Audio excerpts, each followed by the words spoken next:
Hi guys, whether you're listening on a podcast app or watching on YouTube, be sure to subscribe and turn on notifications because we love making sure that you guys know when every episode comes out.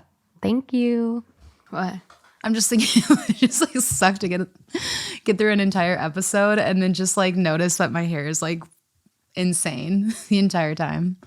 But that's happened to me before. Just kind of like you can't do anything about it. It's extremely sad. Just have like one piece like sticking straight up. It's really bad. Do you have gum in your mouth? Yeah, I'll take it out. You're just like, I'm not, you're like, you just reacted like a teacher or like a student with a teacher. I'm like, I was just asking because I could hear you kind of chomping it. I know. You're like, I'll take it out right now. Oh my God. Well, it's funny because the last episode you were like, what are we not going to do today? I was like, loud mouth noises. And now I'm like, wait 1 second. Just ASMR. Let's do this. I'm excited for this one. The stories on this one are pretty intense. The theme today is cold-hearted. Cold, cold, hot. Yeah. That's a Kanye song, isn't it? No, it's Dua Lipa. Oh. I mean, probably Kanye too. Yeah. Yeah, I feel like there's a lot of them, but you know the song Cold, Cold Heart by Dua Lipa? No. I don't listen to a lot of Dua Peep unless it's on TikTok.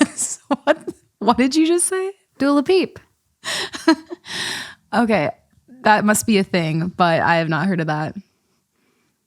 Really? No. Yeah, it's a big thing. Huh. Dua Peep. Yeah, so I don't listen to it unless it's like on the radio, if I have the radio on, or if it's like TikTok.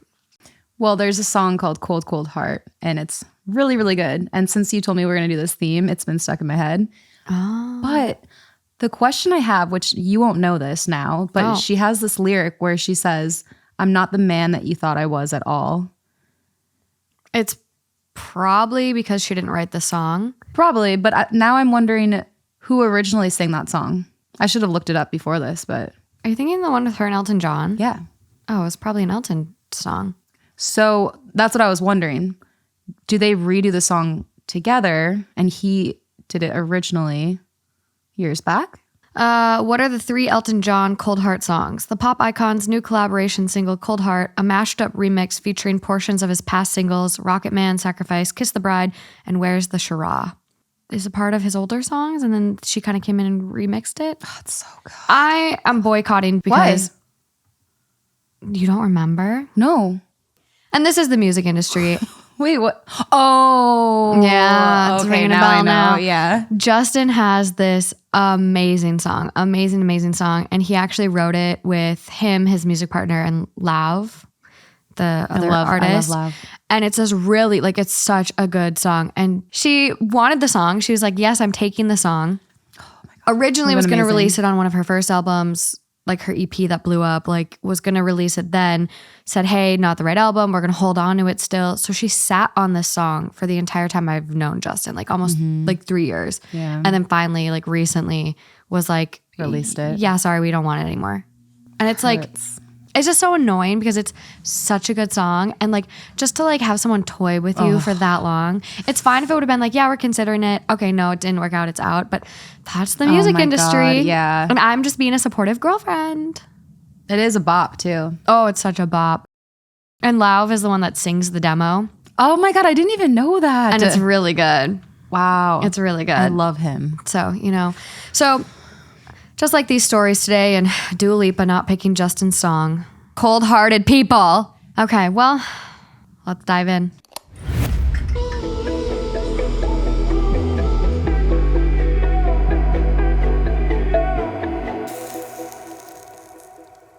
Hi guys, welcome back to another episode of Two Hot Takes. I'm your host, Morgan. And I'm Lauren. I always battle with myself and how bad I want to jump in from the get-go. And so I think overall this theme, I started making a folder called manipulative because I just felt like there was a lot of stories where like these people just overall, there's something going on. But the overall like theme with them was they were kind of being manipulative. And then the more I got into it, I was like, damn, these people are just cold-hearted. They just don't care about the people in their life. And that's kind of how it came about.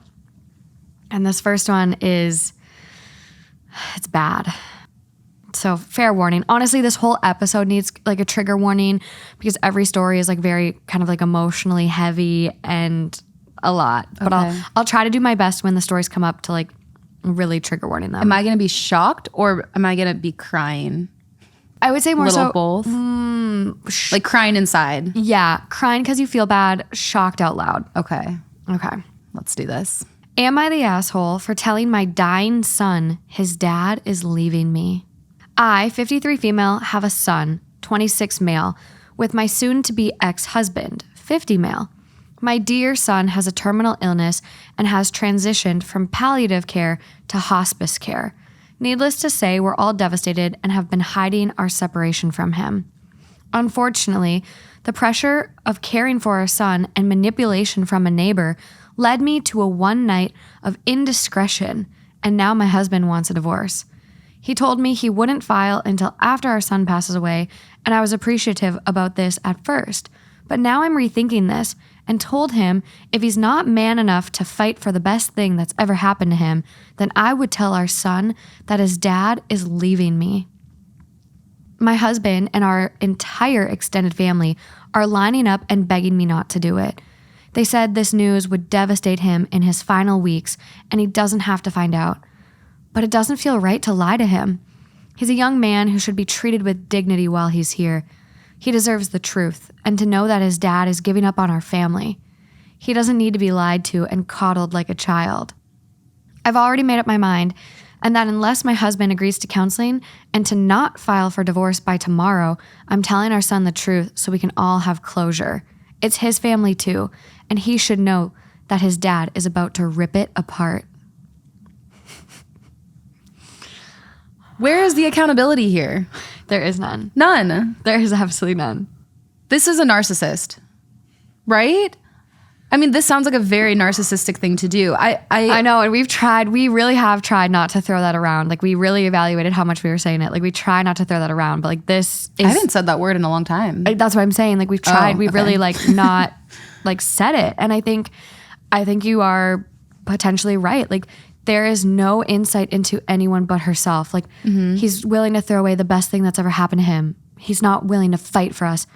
Ma'am, you had an affair. Well, exactly. And then the wording of all of that is what makes me think the word narcissist. And it's because if she were to be like, honestly, I want my son to know the truth. And she did say that. But I want to be as straight up and honest. I don't feel like we should need to hide things from each other anymore. He's an adult. So like, I don't want to feel like he's a little child and blah, blah, blah. He would appreciate it. I know that he would. Then that's coming from a good place. But the fact that she's just like giving this threat to her husband and she's like, if you're going to rip apart our family, I'm going to tell our son. Like, and it's just like that. Yeah, that's pretty cold. That's pretty cold. It's bad. I mean, he's terminal. When you transition from palliative care to hospice is end of life care. You only get like pain management in hospice, and essentially it's like they're assisting you on your way out of this world in a manner with dignity. You're not suffering. They don't want you in pain. You're total care typically, or you're very just not in a good spot. And so for him to be in hospice, I mean, this is the end for him. Well, and I think that the other thing too is that, was narcissist a bad thing to say? I think narcissism, like, I think people just want to not have narcissism so stigmatized. I think that's like a lot of what I've like come across and like feedback. I think people just want to make sure like that you're not giving, you're not calling everyone a narcissist because not everyone is a narcissist. Another thing is like a lot of people say like, oh, it's actually really rare to be a narcissist. And it's like, yeah, but also narcissism is really underdiagnosed.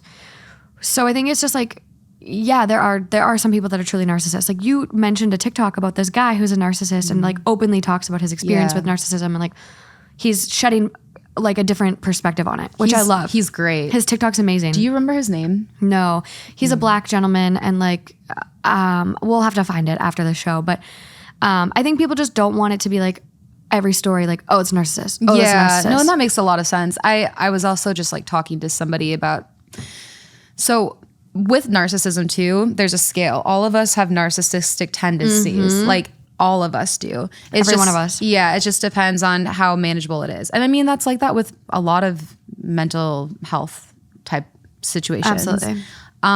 So it's like, it's actually healthy to have some narcissistic tendencies, because that's basically like the root of it is like thinking about yourself, which we need to do. But once it gets like so unmanageable that and that's why I'm saying this guy that I follow on TikTok who is a narcissist, he's so great. He like, at least, I mean, I don't know, I haven't like interviewed him specifically, but all of his TikToks, he just gives so much knowledge and sheds so much light onto narcissism. Yeah, really cool videos. Yeah. And I don't know. This is one situation, one story. She might be freaking out because she's in love with her husband and she is in a horrible place right now. Her son is dying. Like that is, I can't even imagine going through that as a mother. That is so incredibly painful. So, I mean, this is just one story. It doesn't mean that she's a narcissist, but the way that she wrote it sounded very cold and not really thinking about the other people is how it came off. I definitely agree with that. I think a big part of it too is the accountability aspect, where she doesn't say, taking care of my son has been really draining on me, and so I had an affair. She did say that. She words it like this. In the very beginning. But then she brings it back to the husband. So let me just read it so we can like have it. Unfortunately, the pressure of caring for our son and manipulation from a neighbor led me to a night of indiscretion. Yeah. Why is the neighbor's manipulation? What was going on there? Right. Just be accountable. Like, yeah, taking care of your son is a lot. Like, people can understand that, but like, it's still you. You still chose to do that. It's not, those aren't the two sole reasons. You're blaming your son and him being sick and a neighbor for your affair versus being like, I fucked up. Yeah. It was me. I agree. I fucked up. I agree. And again, I can't imagine how hard of a place she is in, but the way she writes this sounds very lack of accountability. Absolutely. Well, I think it's just really sad and too. lack of guilt too. And that was one of the things that I was talking about with the TikTok. Like the guy, he was saying, he's like, I thought that I felt guilt because I did initially, but then I quickly reverted back to pushing all of the issues onto other people. So it was, which is this one. Yeah. Which is literally this story. Right. Wow. That's so crazy how much that TikTok, we literally were just talking about it last night. Yeah. Like without even this context. That's so crazy. Yeah, I completely agree. It just seems off. And I think my mom does like so much to protect me and shield me from things. And so your son is dying. He's 26. Just shit draw of cards. And you're using this excuse as like, he deserves dignity and to know. What is that going to change? What is that going to change? That's going to make him even more miserable and more sad. Well, and that's the thing too, is that where he's at right now, your state of mind can change a lot. Like I've talked about my uncle, and all the doctors said that he was going to pass away from cancer when I was in 5th grade, and he is still alive today. And he kept on saying like, I'm going to beat this cancer, even though the percentage is extremely low. But he had and obviously, I mean, it's, everyone like views this differently, but like we view him beating cancer so much to his mindset. Yeah. He was constantly filling himself with positivity around him, with the people, like the things he would say, the things he would think, just constantly. And I mean, whatever you believe, but we really feel like that got him through it.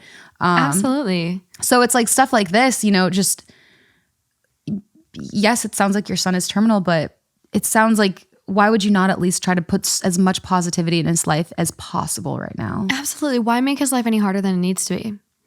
And like, this is no one's fault but your own. Like, so trying to be like, my husband is throwing away. My husband is not going to fight for the best thing that ever happened to us. Where were you fighting for the best thing that's ever happened to you when you decided to fall on someone else's penis? Well, and the fact that she's using it as a threat too. Like, what is a threat going to get you? Well, this is manipulation. Yeah, exactly. She's manipulating her husband to not file for divorce. Otherwise, she's going to tell the son because she knows the husband doesn't want that. Yeah. She's using her husband's love for his son against him. Exactly. And I hope, honestly, if he's got this shouldn't be the case. Like, I hope this woman like wakes up and realizes like this is wrong. But honestly, fake it, buddy. Just fake it for a couple weeks. Then like drop her on her ass. Yeah. If this was me in this is just situation, so tough. it's so tough. But like, I get where like the family, everyone's going nuts, begging her to like not tell him, because what a terrible thing to find out weeks, or when you're in such a terrible position, weeks, away from death or whatever, his illness. It's just, and it's duration is. And who knows, they both might not be themselves right now. Like it's, no I can't chance. even imagine. Well, yeah, exactly.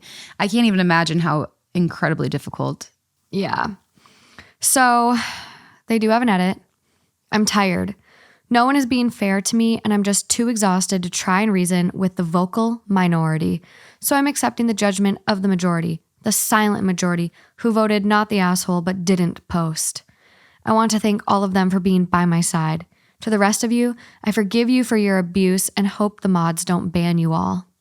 Wait a minute. So everyone else thought that she was doing the right thing? So the original post on this was posted 2 months ago. It was removed by the moderators. Her account is suspended, no comments, no updates, nothing like that. And so the top comment, they're like, on Am I the Buttface, there's not like a vote on this one. It's just like they give it a serious like marking to show it's a serious post.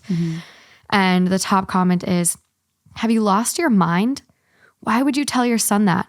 And why do you think you're the best thing that happened to anyone when all you are is a cheater that'll manipulate your dying child to try to get your husband to stay? Don't you dare upset your child. He is dying and doesn't need your abuse. But if you tell him, just know that he'll die knowing his mom is a cheater and disloyal. Damn. Yeah. Whew. That was, whew. I think OP did respond, but it was removed by a moderator. And I can't tell you what it was, but people were not happy with it. Okay, so sorry. So the end result, people were mostly agreeing with what we're saying then? Yeah, I don't know what delusional land she was living in. Like everyone on this post is like, yeah, you suck. You fucked up. You're pissed your husband won't fight for you after you fucked up, and you're now using your dying son as a manipulation tactic. You might be the biggest asshole I've ever seen.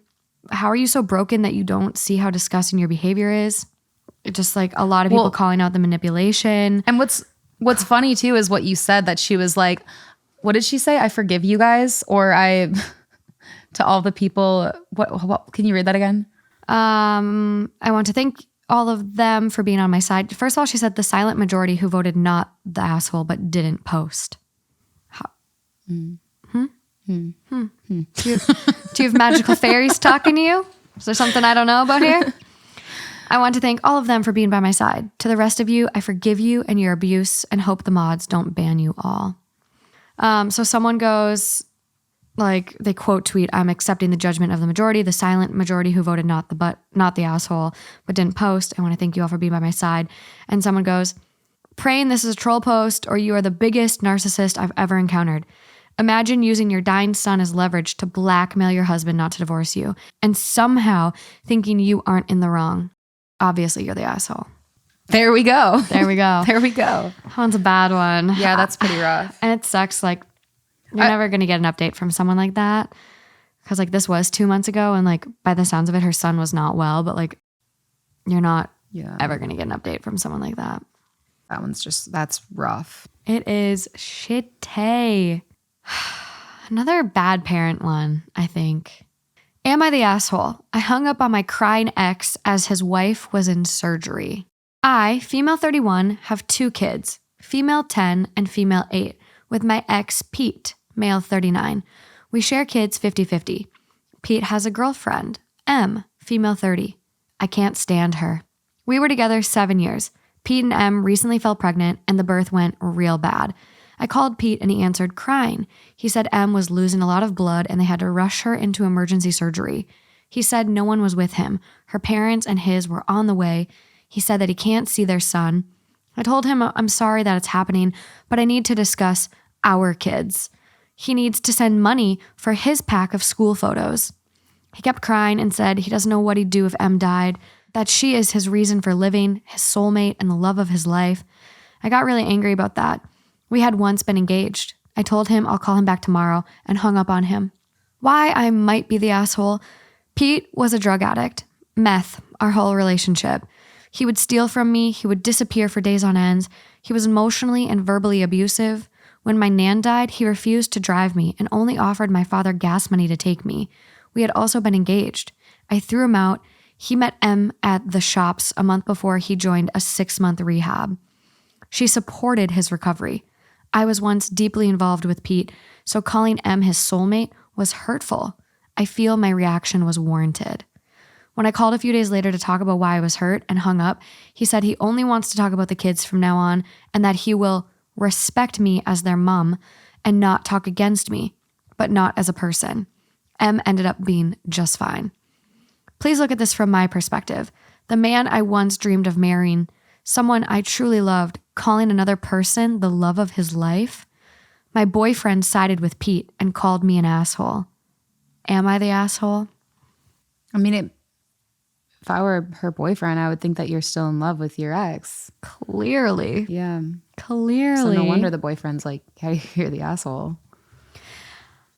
Yeah, I think this one's pretty apparent. The fact that whatever your feelings are, no matter how unresolved they are or how hurt you were by Pete moving on and finding love elsewhere, when someone is in that dire of need, that upset, that hurt, that distraught, that scared, that sad, I'm sorry, you have no empathy to just remove your feelings for one moment and be like, I'm so sorry. Like, let me know if you need anything, or just to like fake it. Like, everything's going to be okay. Who cares if you don't know? That helps people in the moment. Everything's going to be okay. Call me if you need anything. Yeah, it's pretty cold. I also have respect for Pete. I mean, the way that he was just like, I'm not going to badmouth you at all, but I'll always respect you as our children's parent or mother, but I no longer am going to speak to you about other topics. I think that he handled that really well. I'm sure that he was really hurt the minute he got hung up on when he's like in panic mode. I'm sure that made the whole situation worse in his eyes because he's like, I just needed someone to tell me it's going to be okay. I just need one person to just like assure me, my wife, my girlfriend, love of my life is going to be okay. Yeah.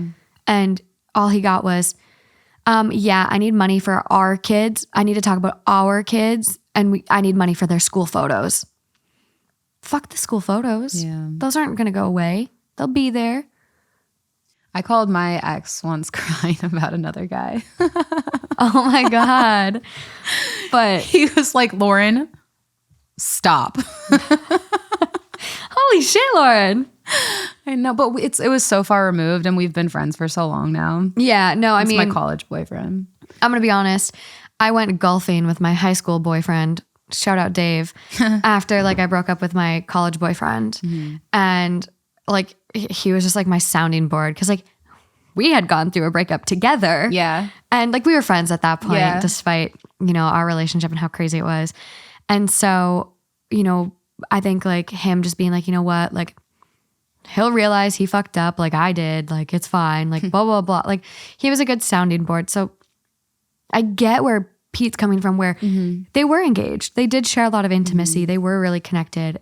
And so for someone that he cared about and thought cared about him to not have any like regard for his feelings in that moment, that's got to be really jarring. Not only are you dealing with this, but then you're like, oh, this person who I'm trying to co-parent with and was a big part of my life and I shared children with and I loved, basically just told me to go fuck myself and send money for school photos. Well, and that's why I'm thinking about whenever I called my ex-boyfriend and I was wasn't my best day. It's okay. We've all been there. But he was so supportive, even though he was like, Lauren, stop. Let's like calm down. But he was so supportive. And like, if he would have hung up on me, I would have like rolled down the hill in the grass. Just keep going. And I do see where she's coming from, where she probably does feel really bitter. Yeah. Really resentful, or like she missed out. And like, well, she put up with probably so much shit. And then all of a sudden, and she's been waiting for him to become this person that she knows that is in him. And then she finally leaves and he becomes that person. Yeah. That probably sucks. It's like, that's what I was waiting for. That's what I wanted. That's why I stuck around. That's why I supported you for all those years. That's why I got engaged to you, is because I knew that you were in there, but you never showed it for me, but you showed it for her. So I feel like that's the bitterness. 1000%. That's exactly what this is and where a lot of it's coming from. Because she did support him through really trying times, like a meth addiction, a drug addiction like That's that. a lot. That's a lot. And like he would steal from her and stuff like that. So it's a really, really tough situation. So I get her feelings, but you need to set that shit aside when tough moments like this come up. I agree. Absolutely. One of the comments like, look, your ex sounds like a real piece of work, but they quote what OP said. I told him I'm sorry that it's happening, but I need to discuss our kids. He needs to send money for his pack of school photos. And the person goes, seriously? While his partner and baby were possibly about to die? Come on, you're the asshole. 12K upvotes. Bada boom. Bada bing, bada boom. Bada bing. Well, We're the cold-hearted men. Give me some of that. Give me something. You know, you know that song, right? By Beyonce? Yeah. Cool. Okay, I got one for you. Okay. I feel like I talk a lot about poop and jizz on this show. You don't talk about jizz in front of me ever. I feel like sperm donor stories come up quite a bit. And here's another one. Okay. Am I the asshole for not telling my friend's wife that he is my sperm donor? What? I'm a 30-year-old asexual woman who is currently 33 weeks pregnant with twin girls that I conceived through IVF. I have always wanted children, but never really considered them on the cards for me due to my sexuality. But now I'm in a position where I felt stable enough to bring a child into the world on my own, so I decided to go through IVF. My best friend since high school, 31 male, found out about my plan and how I was looking into finding a donor, so it wouldn't be anonymous and I could vet medical history, etc. He offered to be the sperm donor, as at least I'd know his medical history and any risks that were attached. I agreed, but made it very clear he wouldn't be a parental role in the child's life. At most, he'd be an honorary uncle due to our friendship. He was happy to agree to this, and it never once occurred to me that he would offer this without running it by his wife, 31 female first. As some of you will likely be worried, I used an HFEA clinic, which is a legally licensed clinic, which means due to the paperwork signed when I underwent IVF, he has no legal right or obligation towards the babies, which was what both of us wanted going into this.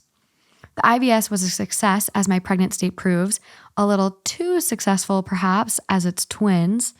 I recently took my friend and his wife out to dinner to thank them for doing this for me and celebrate being in the 3rd trimester. But his wife was confused when I explained the reason for the dinner, and then angry, demanding to know why we kept this from her. I was just as shocked and asked my friend if he hadn't told his wife. He tried to explain to both of us he hadn't thought it'd matter as he had no rights to them at all. His wife got even angrier at that part, stating she isn't comfortable with their son, 6 male, having siblings that aren't really his siblings, and she wants that part changed so that her husband has a legal say over the girls. I was in shock over this, but said I wouldn't be doing that as I wanted to raise them alone.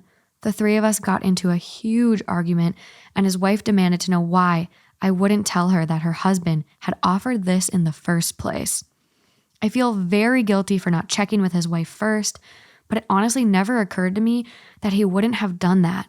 So I thought if he was offering, she had to have already given the okay. Am I the asshole in this? I don't know what to do. This is wild. She's not the asshole, first of all. No. The guy's an idiot. What Cold-hearted. No, I don't even think... It sounds like he's an idiot. Do you think that he was like any like actual malicious intent behind it? It sounds to me like he was just like, just well, it doesn't clueless. matter. Yeah. I don't know. That's like some Jane the Virgin stuff. Yeah, I never watched that show. Oh God, it's so good. But it's like, oh my God, if I was the wife, I'd be so mad at my, what? Like, how do you just do that and not say something to your, oh my God, especially when you have kids together. They have a son together. A 6-year-old son already in the picture. And I don't blame the wife for being really not happy about this. No, and so you almost wonder if like... Especially because, like she said, she wants to have her little boy have a relationship with his siblings because they are Yeah, well, technically his siblings. she's not comfortable with her husband having other kids out there that aren't her kids' siblings, or what's the way she put it. And so that's why it sucks, because it's like, if they could have had that conversation. But I don't think that's what OP would have wanted anyway. But then she would have gone for somebody else. She would have gone a different donor. Right. So this, to me, I'm like, I want to give him the benefit of the doubt that he's just stupid. But I also think you have to be very, very, very naive and manipulative to not ask your wife. Yeah. In what world? Like, what the fuck? Yes, you're right. Yes, it's his body. Mm-hmm. He can donate whatever jizz he wants to. But you also have to realize, like, you have a partner. Yeah. And you're together. And so, like, it's not cheating because you didn't have sex with her. This is the weirdest fucking one I think I've had to, like, wrap my head around. But it's like not cheating because you didn't have sex with her, but you still almost, like, this is the biggest, like, breach of trust. Well, I was going to say, it's not, I guess it's technically not textbook cheating, but like we said boundaries are different for every single relationship. Yeah. And I guess that's not one that you usually feel like you have to discuss or have in vows, but you would think that that would be something you would want to discuss. It's just a betrayal. Yeah. And I mean, I don't think I would be comfortable with like if Justin was in this situation, had a friend that needed some juice, like, I don't think I would be comfortable with, like, if we were married and had our own children with, like, I wouldn't be comfortable with this situation. Yeah. Like, not at all. I wouldn't either. I think, like, and I think OP, like, if there was nobody else that this person could get pregnant by, then I'd be like, sure, why not? But, like, there's so many people out there, I'd be like, well, and she was open to it. Right, exactly. She was open to it. She was like, yeah, I'm fine, like, looking for a donor. I just want to be able to, like, vet medical stuff. And so she was so open to it. So it's like, why? Like, why? Why did he not tell her? Why did he not ask? Why did he not have a conversation? I think because he knew the reaction and he manipulated the situation. Or maybe he just felt like he was being a hero. I don't know. Maybe he has a breeder fetish that the wife doesn't know about. Yeah. I don't know. It just seems very cold to me that he wouldn't. Yeah. He wouldn't take on the opinion of the partner in his life. It's a cold, cold heart for sure.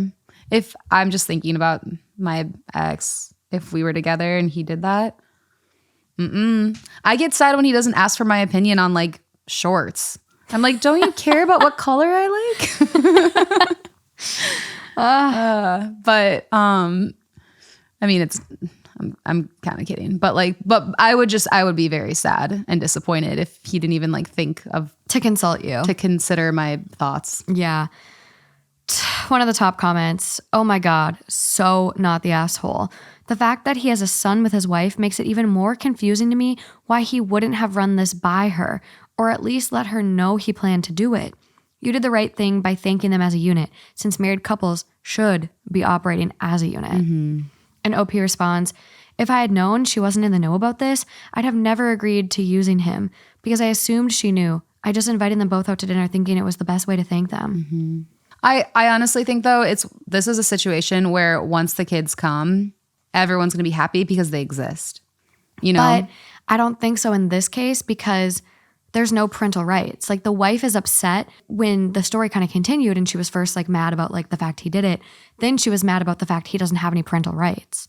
I think in her eyes it would almost be better if he was involved at this point. Right. So it might piss her off even more when they actually get here. Well, once they're still going to be friends. Maybe. So the kids still get to see each other. You would hope, unless this really blows up and there's, like, no contact. I think this might turn into no contact. The wife saying too, like, I'm uncomfortable with my son having siblings that aren't really his siblings.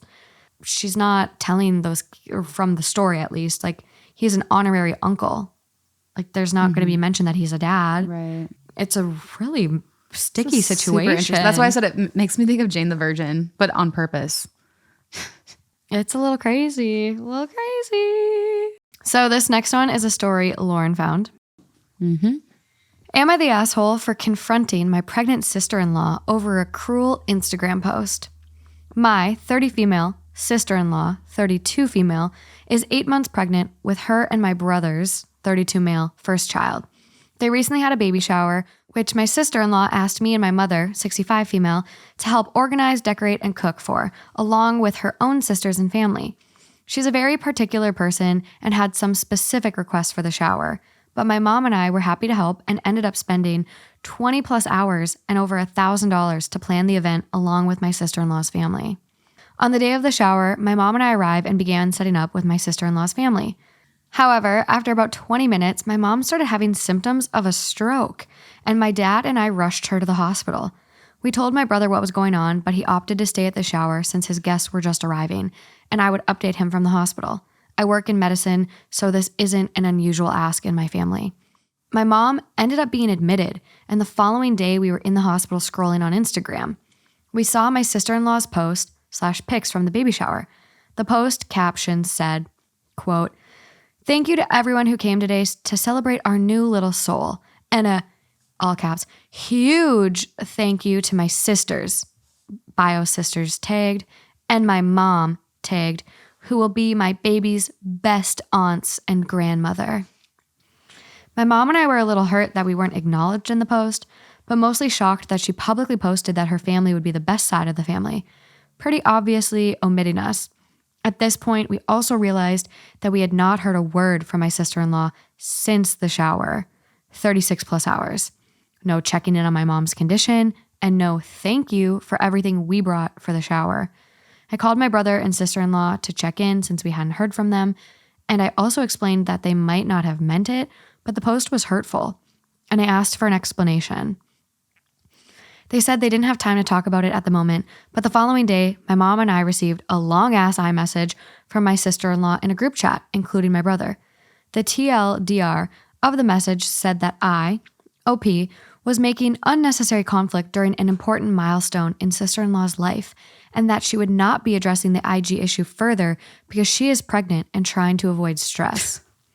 She said she is, quote, "setting a boundary with me and had blocked me on all social media because I used her social media against her."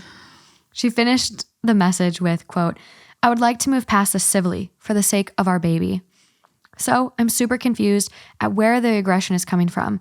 And at this point, I was the primary caregiver for my mom, who had several rehab/physical therapy/neurology appointments in the days following her hospital admission.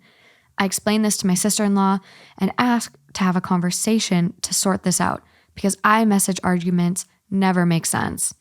She replies no, that she is pregnant and not dealing with me and my mom. My mom and I haven't heard from her nor my brother since 3 weeks. The baby is due in 3 weeks. Am I the asshole? Absolutely not. You know what I love too is when people when people try, this is a small part of the story, but when people use "I'm setting a boundary" as if it's like some healthy way of doing something in like the most ridiculous way. Like, Yeah. I'm going to set a boundary with you for helping your mom in the hospital by blocking you on all social media. So I'm just a like, literal fuck you know what I lady. mean? This mom, like, by the sounds of it, the mom did have a stroke. If she's got physical therapy appointments and neurology appointments in the days after this, she had a serious neurological event, whether that's a stroke or like just an ischemic attack, like a TIA, whatever that is. Like, she had something go on because I have a lot of patients that actually have minor strokes and don't even have those appointments following their discharge. They just get sent home because they're not as severe. So for a mom to have all those appointments and be admitted and to have all this is serious.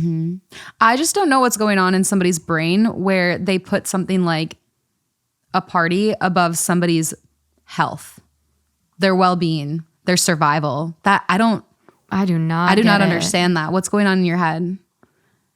Like, I understand baby showers are very exciting. It's a huge milestone, huge moment for you. But this is somebody's health. This is potentially life-threatening. This is your child's grandmother's health. I don't know.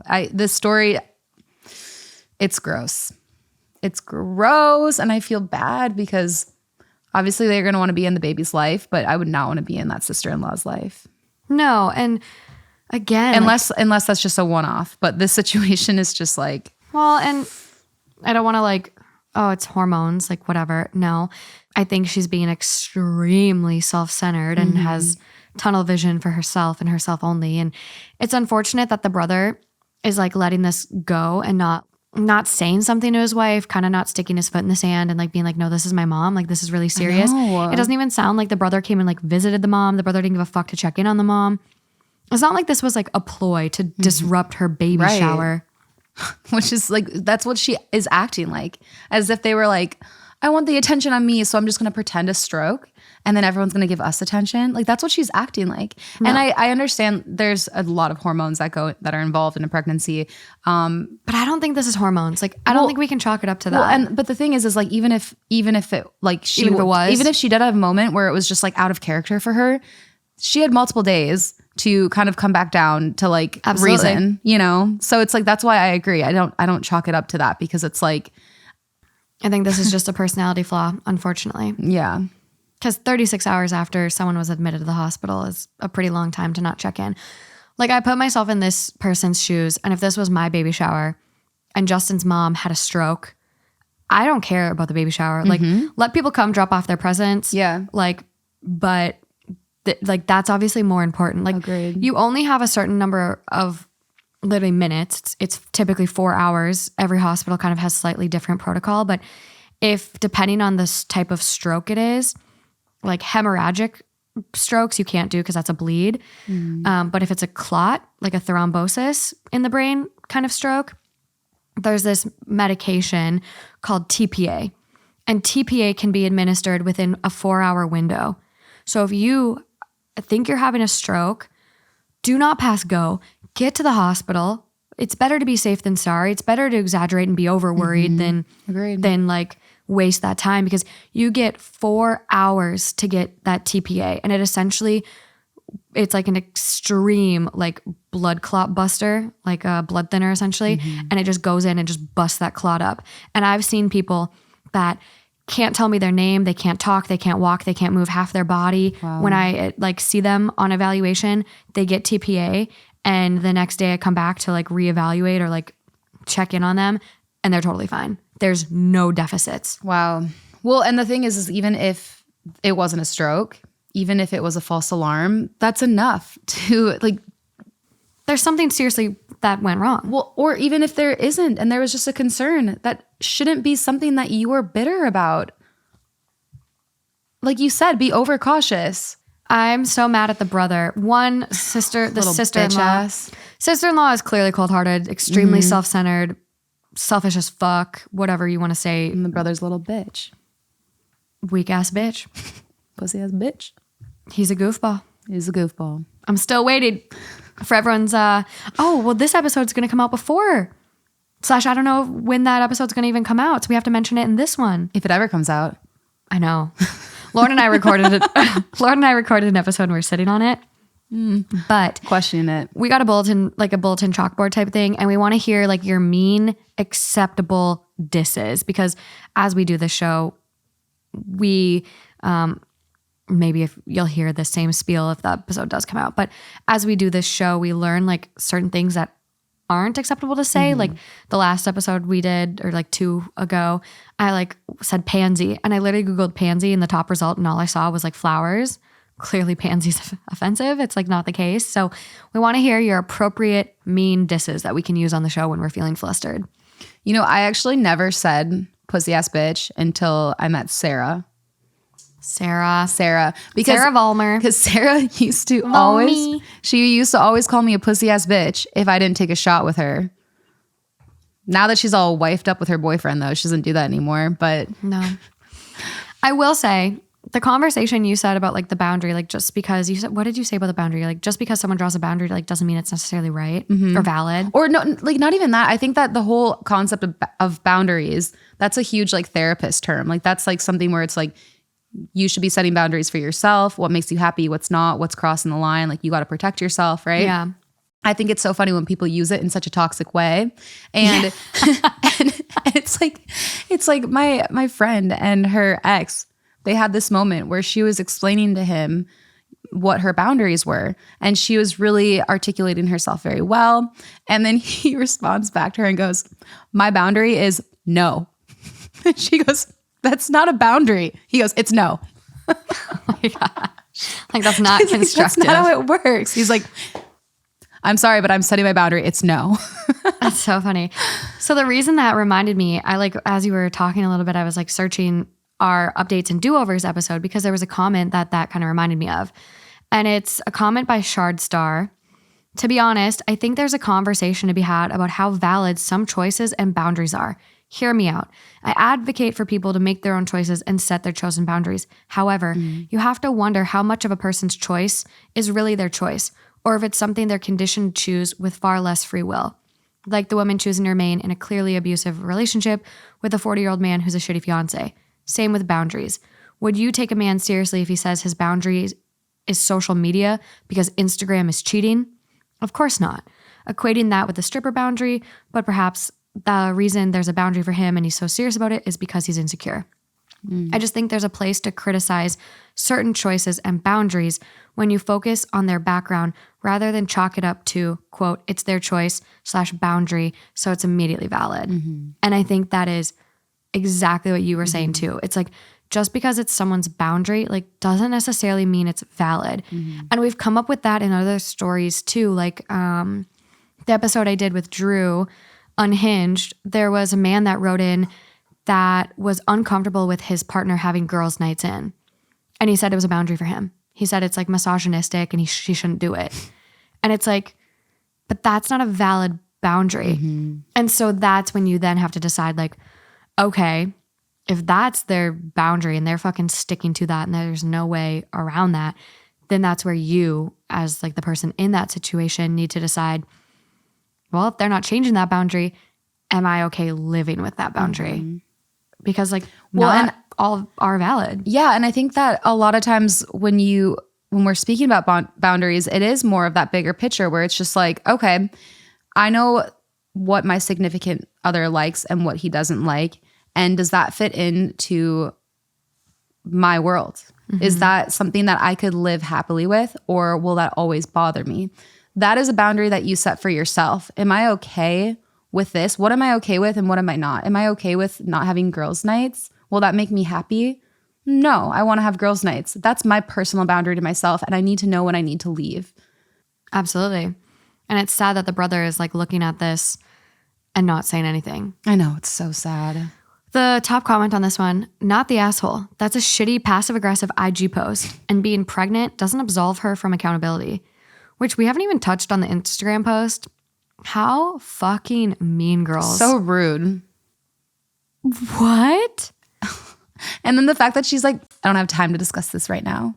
You're the one that initiated and instigated all of this mess by your childish Instagram post.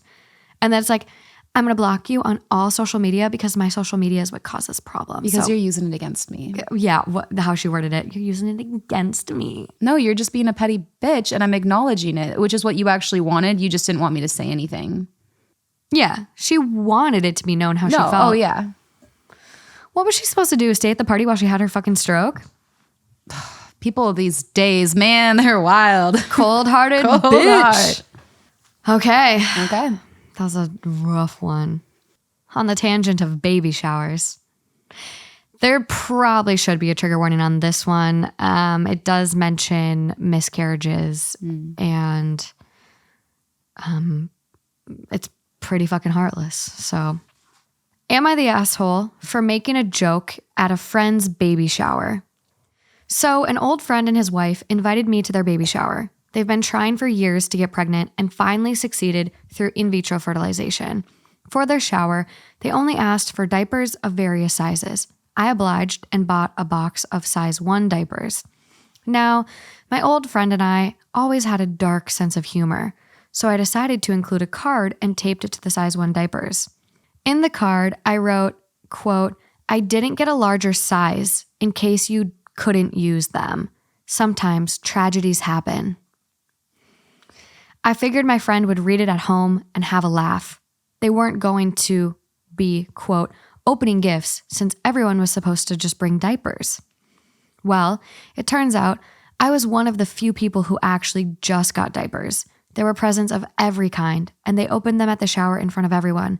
Parents, grandparents, aunts, everyone. So it came time for my gift, the size 1 diapers, and my friend's wife opened the card and read it to herself.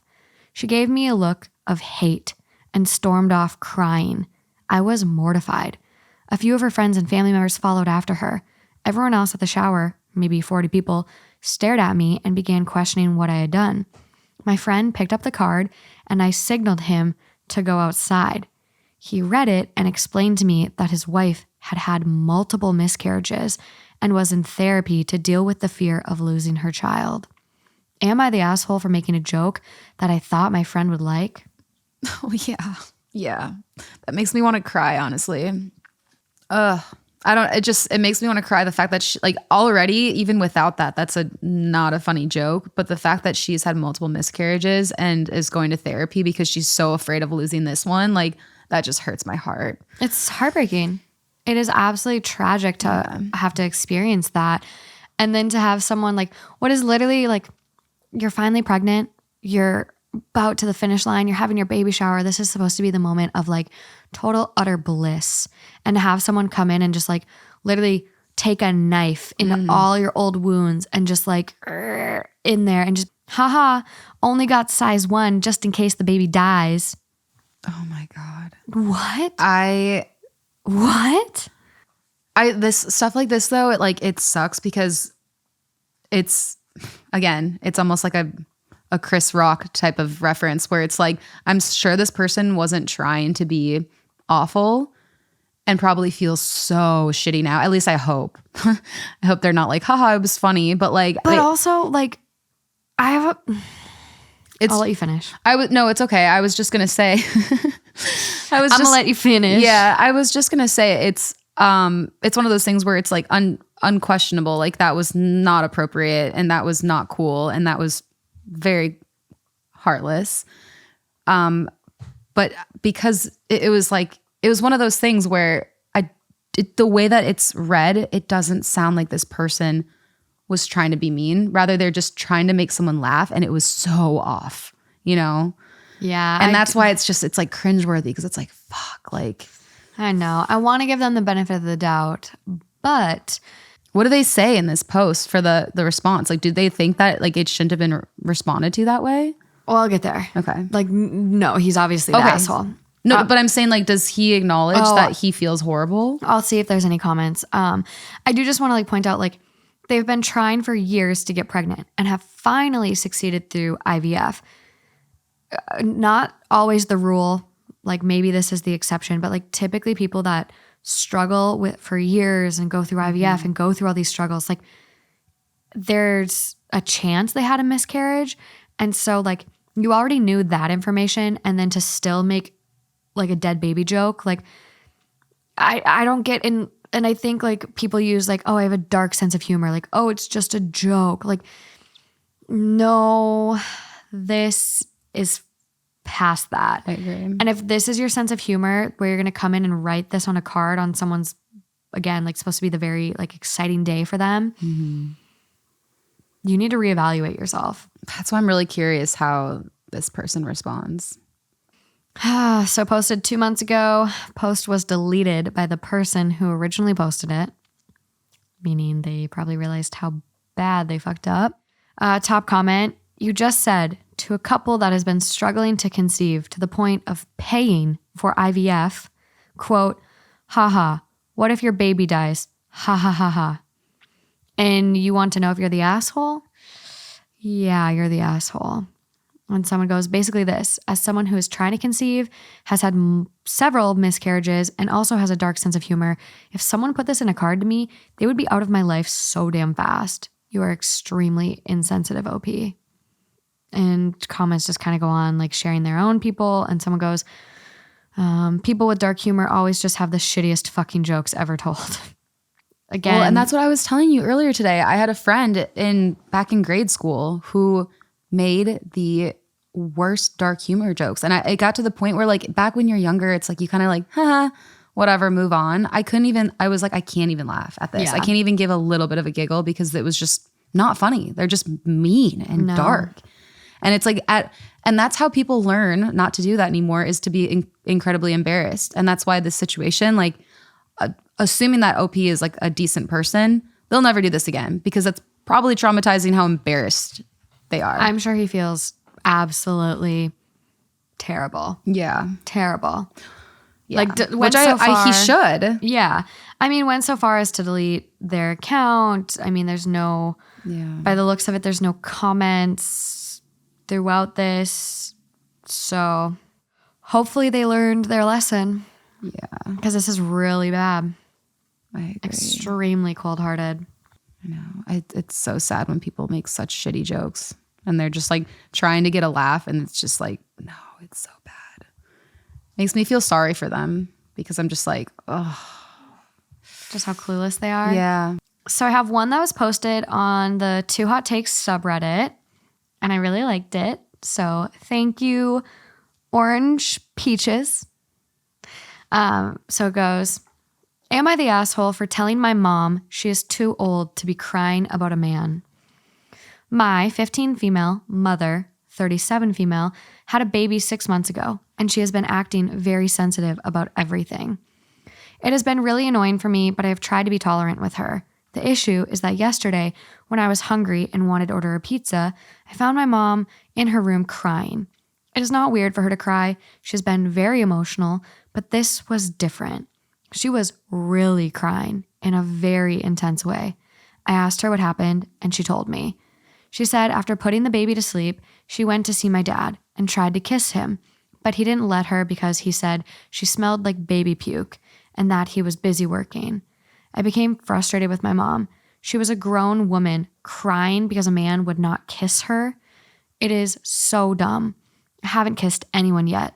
Should I be crying all day? I told her that I was hungry and asked her to be more mature. I just said she needs to start acting more like an adult again. She has been very distant since that moment, barely talking to me or dad.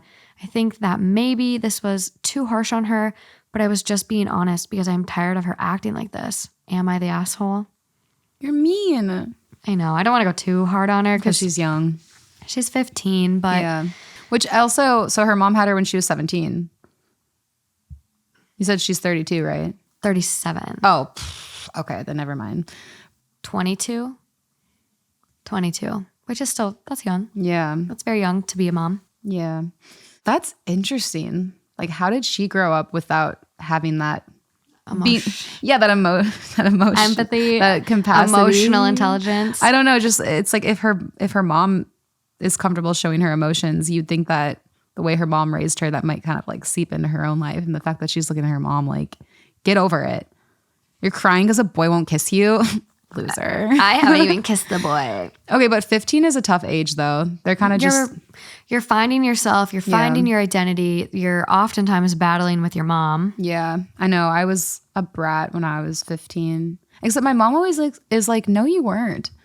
And I'm like, yes, I was. Like, we fought all the time. Yeah. She's like, I don't remember. I'm like, good. Thank God, because it was bad.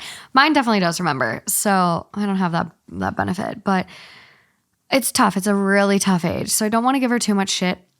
I also think there's like a lot of resentment going on. Honestly, as a 15-year-old, if your mom had a baby, you're probably going to feel really shitty. Especially, it sounds like she's an only child. There's no mention of siblings. So it's a lot of dynamics like that are changing. You went from an only child for the past 15 years to now having a sibling and your mom being very emotional because she was pregnant and just had a baby. Like she's 6 months postpartum. And so, you know, there could be some postpartum depression going on. And when you reach out to a partner and they shut you down when why are we're forgetting about the dickhead husband. Dickhead of a dad. Can I say that word? I think so. Cool. Nice. Sick, bro. Yeah. So, I mean, that one to my daily vocabulary. Yeah. In the words of like Gottman talks about bids and how we all try to like make these bids to our partners. And it's just like a moment of connection where you just like want like recognition or just like oh, wow, that's I'm really happy, or just some sort of recognition or like assurance from your partner. Yeah. Connection overall is like the best umbrella term for it. And so like she was probably just feeding the baby. All baby spit up smells terrible. And so she like goes in for a moment of intimacy, a bid, so to speak, and to be brushed off like that. Exactly. That hurts. 100%. And so she's 6 months postpartum. Who knows what, you know, the PPD situation is or hormone situation still. Like really tough. Like I'd be fucking bawling my eyes out too. And just so everyone knows, you can still speak up, but give your partner a kiss. Like he could give his partner a kiss and then be like, babe, like you spit up on you. Like let's get you cleaned up and then come cuddle with me. You know, you can still like say how you feel. If he was like nauseous to like the smell of puke, he didn't have to like push her away immediately. Right? Like exactly. Like it's pretty easy to just like acknowledge and be like, oh, like easily. Yeah. Easy. It's so easy. It's super easy to like not be a dickhead. It's almost harder to be more abrasive and mean in these situations. Agreed. Like even if you didn't want to make out with her, you could have just like stood up, give her a hug. Babe, I can see you've clearly been taking care of the baby. Let me watch the baby for the next 10 minutes. Go take a shower. Take care of yourself.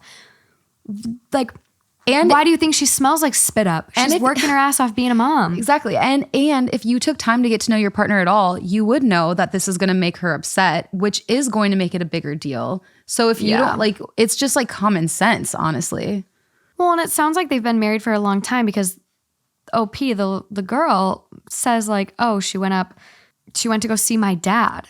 They've been together for at least 15 years. Yeah.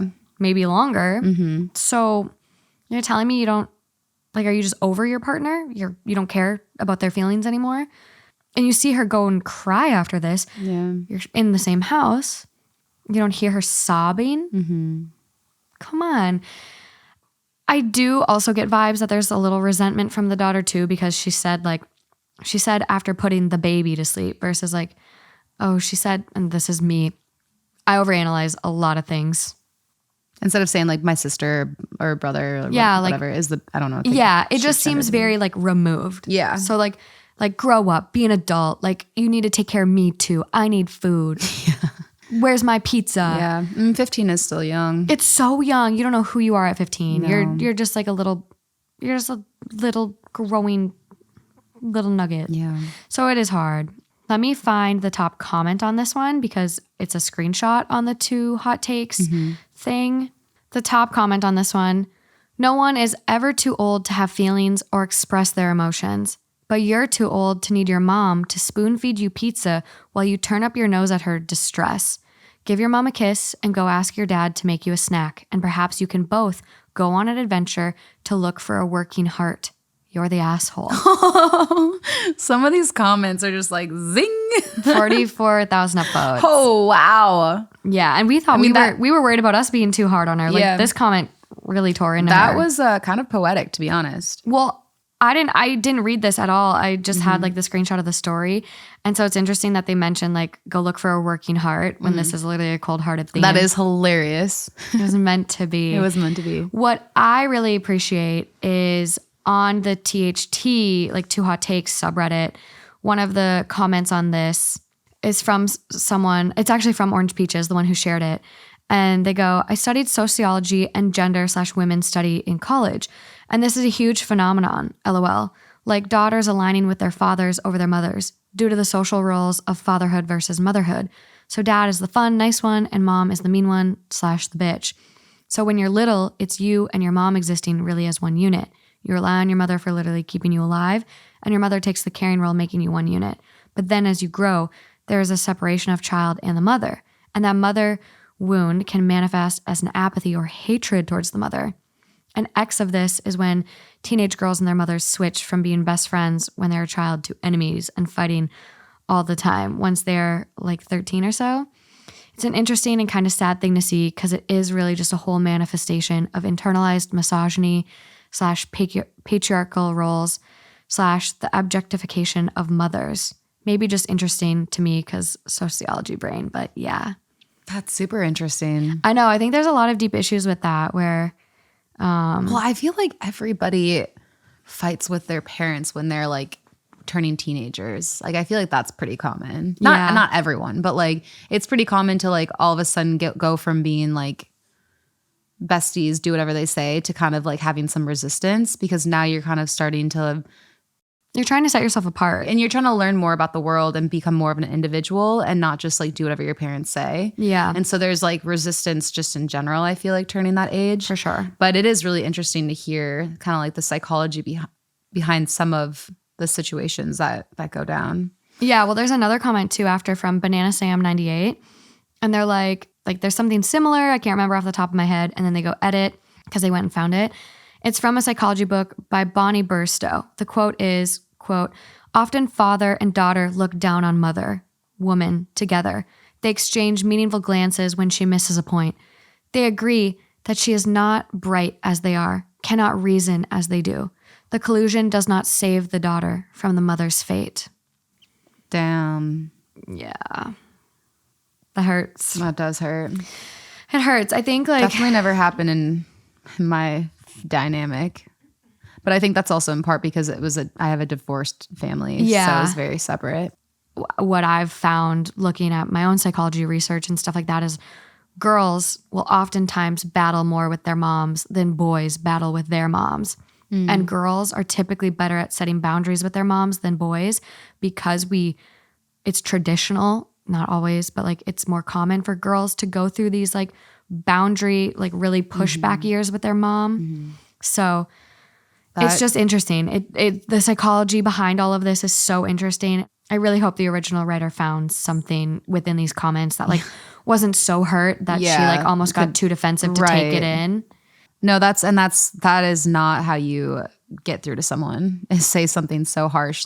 That comment, it was poetry, but will that get through to her? Yeah. Not sure. She might just be defensive and shut down. Yeah. But no, this is also interesting. It's funny too, because it's my dynamics were not like that at all. My brother fought with my mom so much, which is why I think that my mom did not. I mean, she said, I know this because she said this. She was like, "You were the easy one."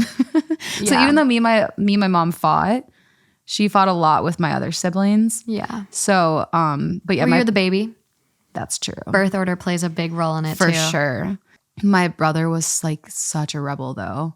Technically kind of a middle. He is middle, and he always wanted to do anything he wasn't supposed to do. Yeah, that was me. I'm a middle.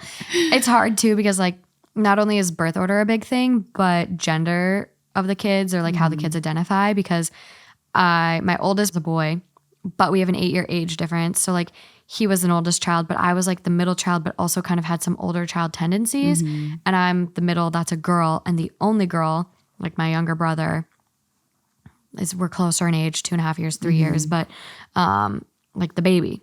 So his treatment was totally different than mine. And because I'm the only girl and because of my mom's experiences, I had a very hard, a very strict upbringing, and I would watch what my little brother got away with. And it's are you kidding me? Yeah. And are you kidding me? No. And I think that's why my siblings would give me hard time all the time, or same experience. Cause your mom was hard on them. Because they felt like my mom was harder on them and would let me get away with stuff.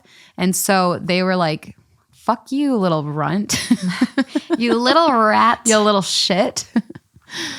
But we're all friends now, so it's all good. It all comes together. But high school is some weird ass years.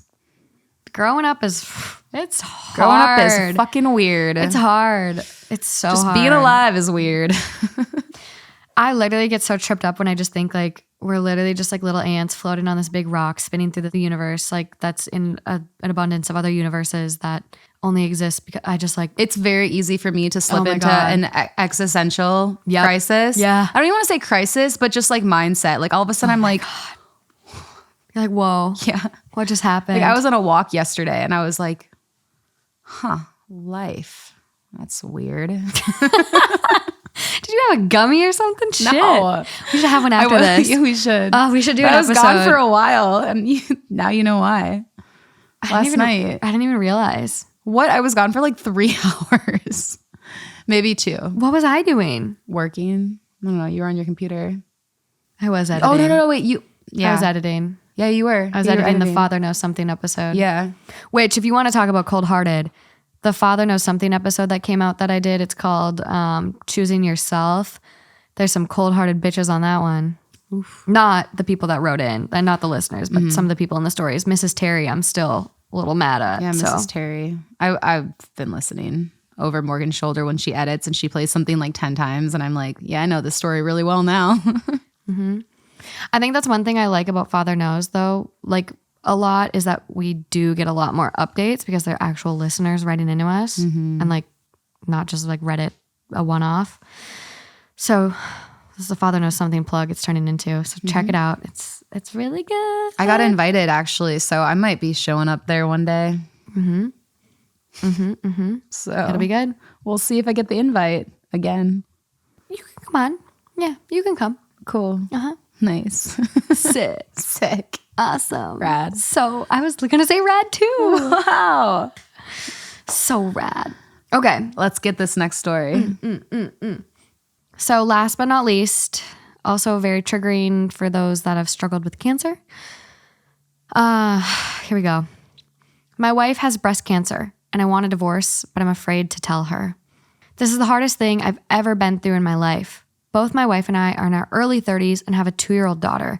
This February, we unfortunately found out that my wife has breast cancer. She's had a mastectomy and is still going through chemo, so she is bald. I always thought I loved my wife.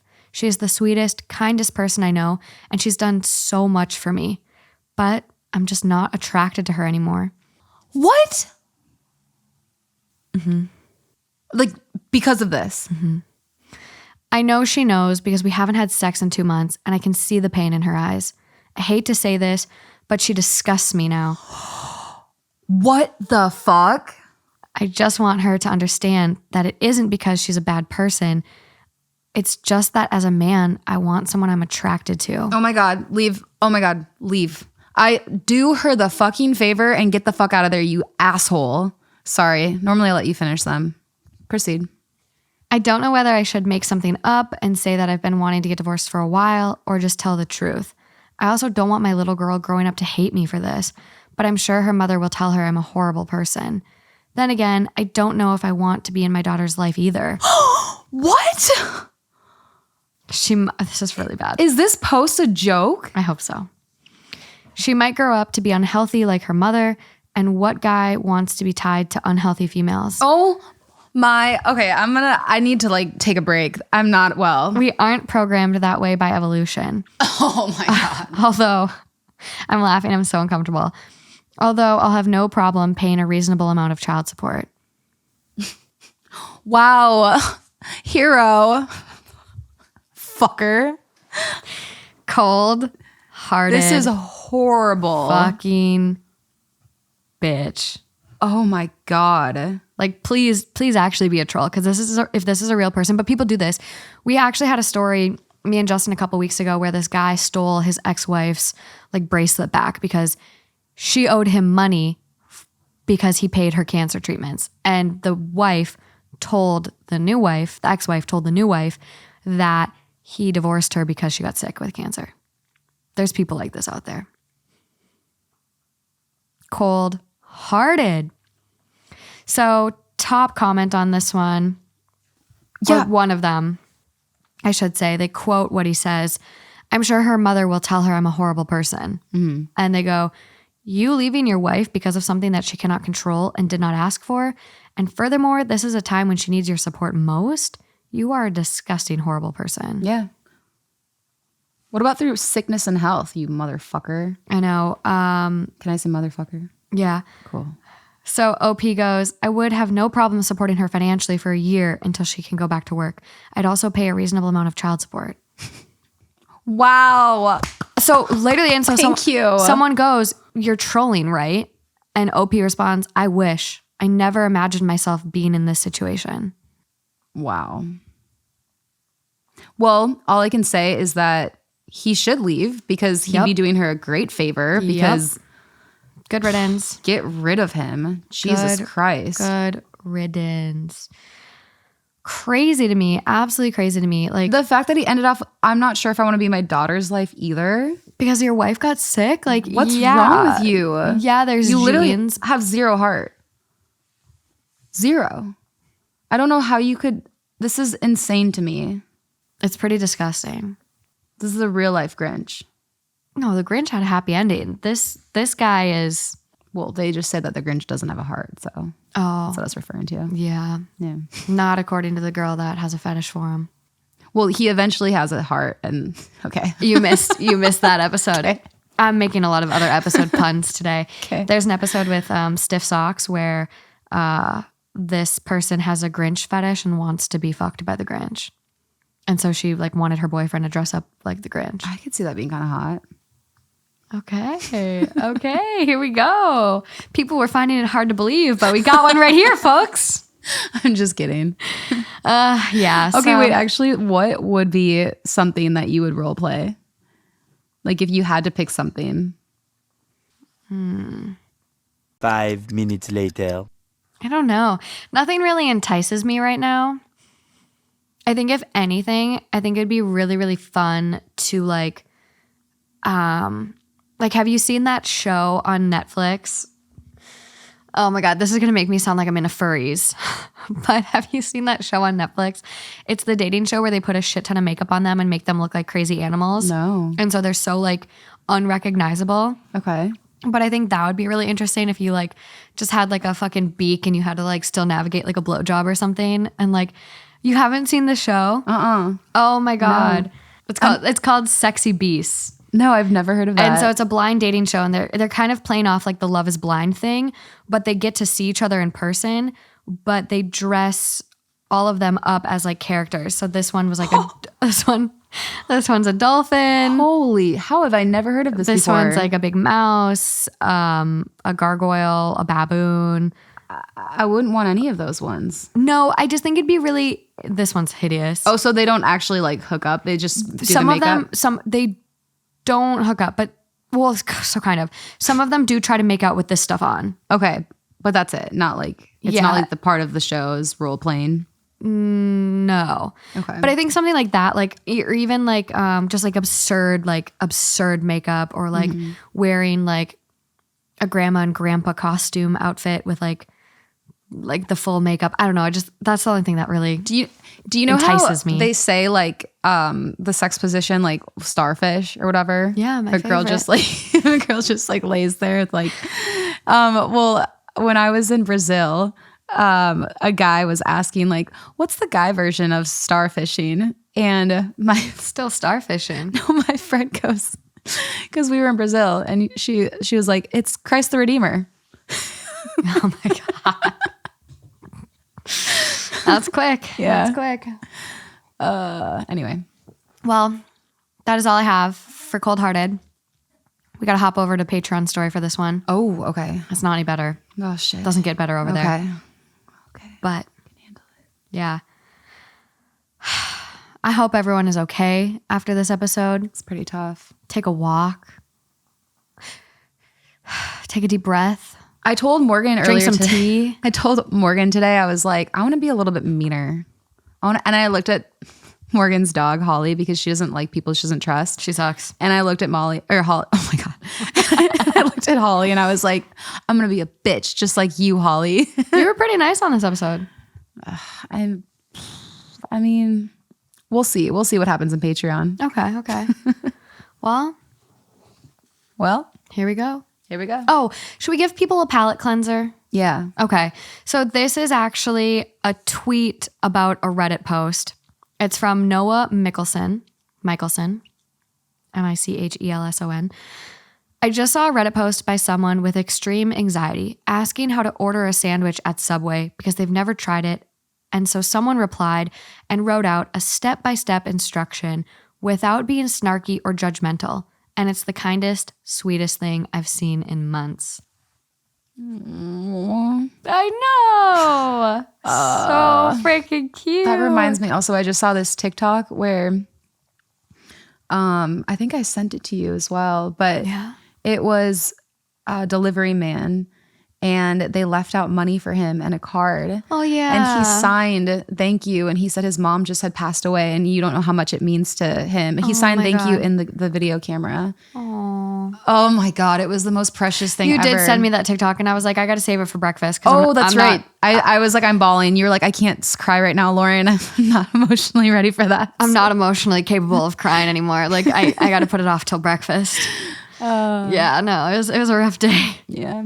So, reminder, there are very kind souls out there. I know. I want to, forget. on the THT Unsupervised channel, I want to start doing a collection. And like, this is Justin's thing completely. He's been talking about this for months now, but he wants to do like a wholesome segment and like round up wholesome TikToks, wholesome stories, and just like make it a more regular thing. We did a wholesome episode once in the very beginning. Yeah, I've done a couple, and they're really nice. They're just nice resets when you're in a tough place. I agree.